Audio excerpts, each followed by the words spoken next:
Perkenalkan, nama saya Kurnia Dwi Nurani dengan NIM 12321000077.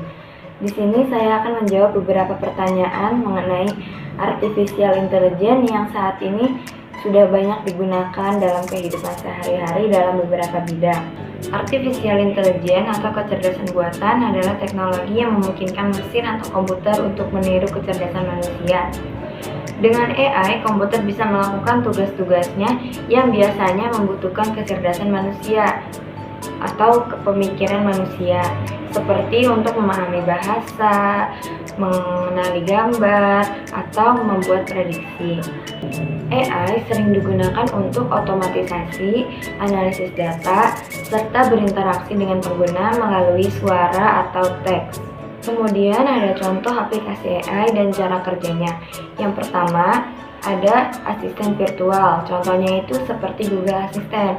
Asisten virtual menggunakan Natural Language Processing atau yang bisa disebut dengan NLP, yaitu untuk memahami dan merespon perintah suara manusia.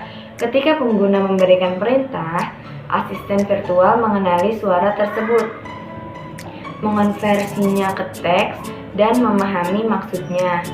Kemudian, AI memilih tindakan yang sesuai dan merespons melalui suara ataupun teks. Yang kedua, ada rekomendasi konten. Contohnya seperti aplikasi Netflix. Aplikasi ini menggunakan machine learning untuk menganalisis data pengguna, seperti video atau film yang ditonton sebelumnya. Nah, berdasarkan data ini, algoritma AI mengenali pola preferensi dan menyarankan konten serupa. Semakin banyak pengguna menonton, semakin baik AI mengenali minat mereka, membuat rekomendasi semakin relevan. Kedua contoh ini menunjukkan bagaimana AI membantu atau membuat hidup kita lebih mudah dan praktis dalam berbagai situasi sehari-hari. Kemudian ada perbedaan antara sistem AI dan komputer konvensional. Perbedaan utama antara sistem AI dan sistem komputer konvensional terletak pada kemampuan belajar, adaptasi, dan pengambilan keputusan yang dimiliki. Nah, berikut penjelasan detailnya. Perbedaan yang pertama yaitu ada kemampuan belajar dan adaptasi. Sistem AI itu dapat belajar dari data dan pengalaman. AI menggunakan algoritma khusus seperti machine learning dan deep learning untuk menganalisis data, menemukan pola, dan memperbaiki kinerjanya seiring waktu. Misalnya itu, AI bisa belajar mengenali wajah dari ribuan contoh gambar dan kemudian menjadi lebih baik dalam identifikasi wajah baru. Sedangkan sistem komputer konvensional bekerja berdasarkan aturan atau instruksi tetap yang telah dibuat oleh pemrogram. Jika ada perubahan yang tidak terprogram, sistem ini tidak dapat beradaptasi atau memperbaiki dirinya sendiri tanpa diperbarui secara manual oleh programmer tersebut. Perbedaan yang kedua ada pengambilan keputusan. Sistem AI mampu membuat keputusan berdasarkan analisis data dan memprediksi hasil tertentu. Contohnya, sistem AI dapat memutuskan rekomendasi produk di e-commerce berdasarkan data pembelian pengguna sebelumnya. Sistem ini bisa menilai risiko, membuat estimasi, dan memberikan jawaban yang mungkin lebih fleksibel. Sedangkan pada sistem komputer konvensional hanya menjalankan instruksi sesuai urutan logika yang telah diprogram. Keputusan yang diambil adalah hasil langsung dari instruksi tetap dan tidak mempertimbangkan data baru atau variasi dalam situasi. Yang ketiga, ada interaksi dengan pengguna. Sistem AI seringkali dirancang untuk memahami dan merespon manusia lebih alami, seperti dalam bentuk teks atau suara. Misalnya, chatbot AI dapat memahami pertanyaan pengguna dan meresponnya dengan konteks yang relevan. Sedangkan dalam sistem komputer konvensional hanya memiliki antarmuka berbasis menu atau perintah tertentu, yang artinya pengguna harus memasukkan input dengan cara yang lebih terbatas dan mengikuti struktur yang sudah diatur oleh program. Secara keseluruhan, sistem AI dirancang untuk bekerja secara dinamis. Sedangkan sistem komputer konvensional hanya menjalankan perintah tetap tanpa kemampuan untuk beradaptasi atau belajar. Kemudian ada pengertian dari intelijen agen atau agen cerdas. Intelijen agen atau agen cerdas adalah sistem perangkat lunak atau perangkat keras yang memiliki kemampuan untuk mengamati lingkungan, menganalisis informasi, dan mengambil tindakan secara otomatis untuk mencapai tujuan tertentu. Agen cerdas dapat bekerja secara mandiri, mempelajari pola dari data, dan memberikan respon atau solusi yang sesuai dengan kebutuhan pengguna. Contoh yang pertama yaitu ada navigasi GPS. Contohnya itu seperti Google Maps. Sistem navigasi GPS adalah agen cerdas yang menggunakan data lokasi, kondisi lalu lintas, dan algoritma rute untuk memberi saran jalur tercepat. Sistem ini terus memperbarui rute berdasarkan kondisi real time, seperti kecelakaan atau penutupan jalan, untuk membantu pengguna mencapai tujuan mereka secara efisien. Yang kedua, ada spam filter pada email, contohnya pada aplikasi Gmail. Spam filter adalah agen cerdas yang menganalisis pesan masuk berdasarkan kata kunci, pola tertentu, dan perilaku pengguna. Sistem ini belajar untuk mengenali email yang tidak diinginkan atau berbahaya dan memindahkannya ke folder spam, sehingga pengguna tidak terganggu oleh pesan-pesan yang tidak relevan atau berpotensi berbahaya. Nah, contoh yang ketiga ada kamera pengaman dengan deteksi gerakan. Contohnya itu seperti Arlo atau Ring. Kamera keamanan modern memiliki agen cerdas yang bisa mendeteksi gerakan dan membedakan antara objek biasa dengan ancaman potensi. Misalnya, kamera dapat mengenali pergerakan manusia di sekitar rumah dan secara otomatis mengirim notifikasi ke ponsel pengguna. Beberapa kamera juga dapat mempelajari pola aktivitas untuk mengenali pergerakan yang dianggap normal atau mencurigakan. Kemudian ada pengertian dari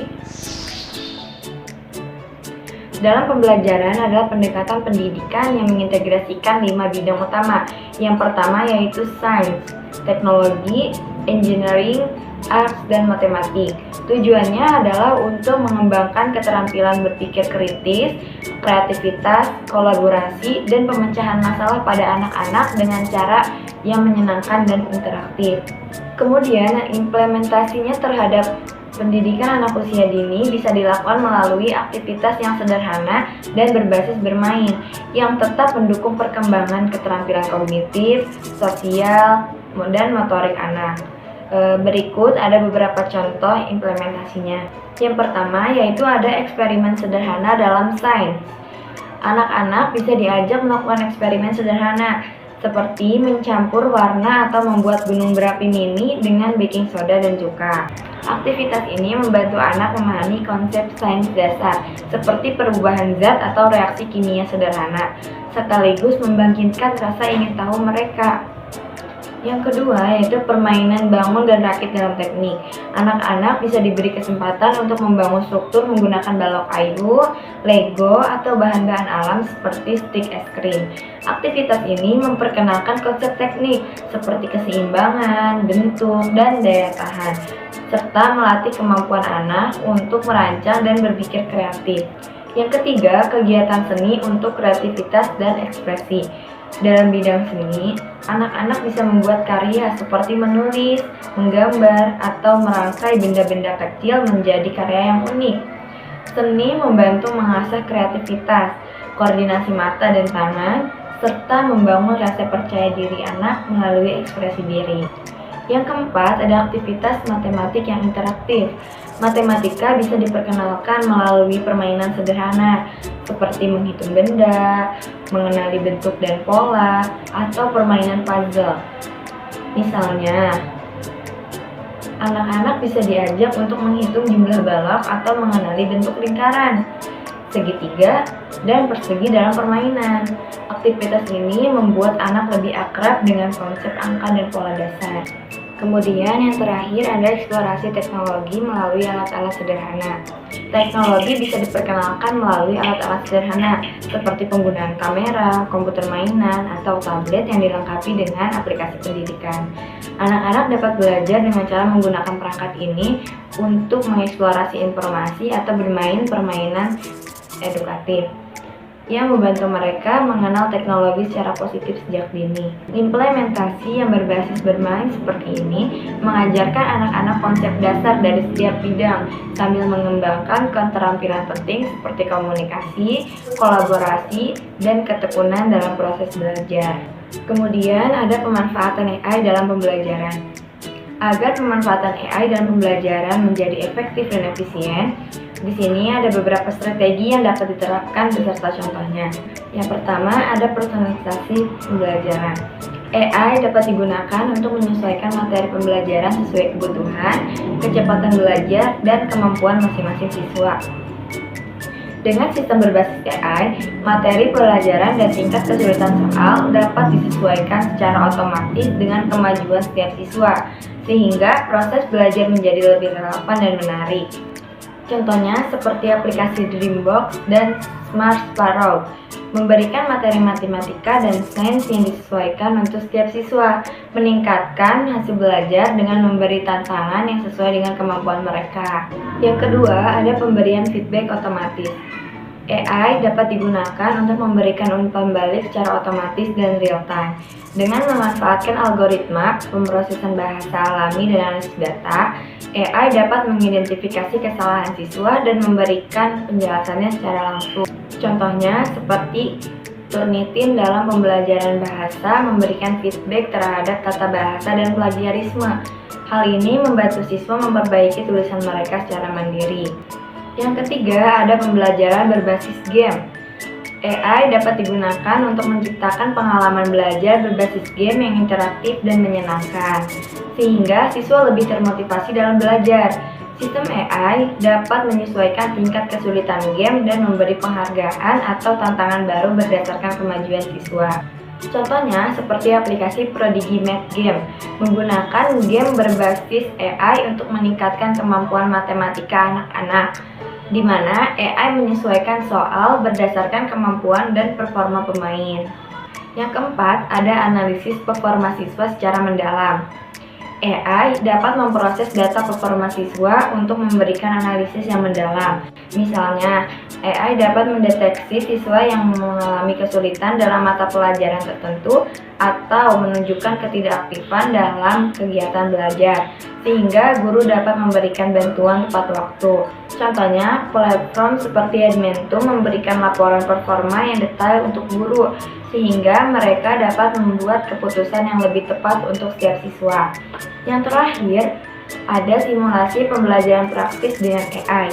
Dalam bidang seperti sains atau teknik, AI dapat digunakan untuk membuat simulasi pembelajaran yang interaktif, memungkinkan siswa mempraktikkan konsep yang dipelajari dalam lingkungan virtual yang aman.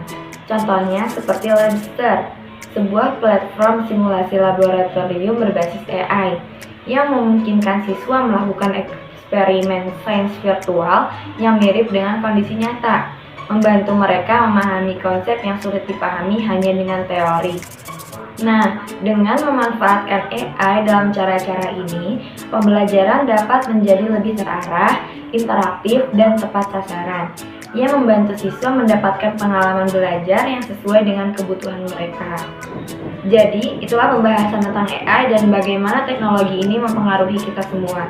Perlu diingat, teknologi adalah alat dan kita yang menentukan arahnya. Semoga AI dapat membawa dampak positif bagi kita semua. Terima kasih sudah meluangkan waktu untuk menyimak video ini. Sampai jumpa lagi di video berikutnya. Oke teman-teman, terima kasih sudah menonton video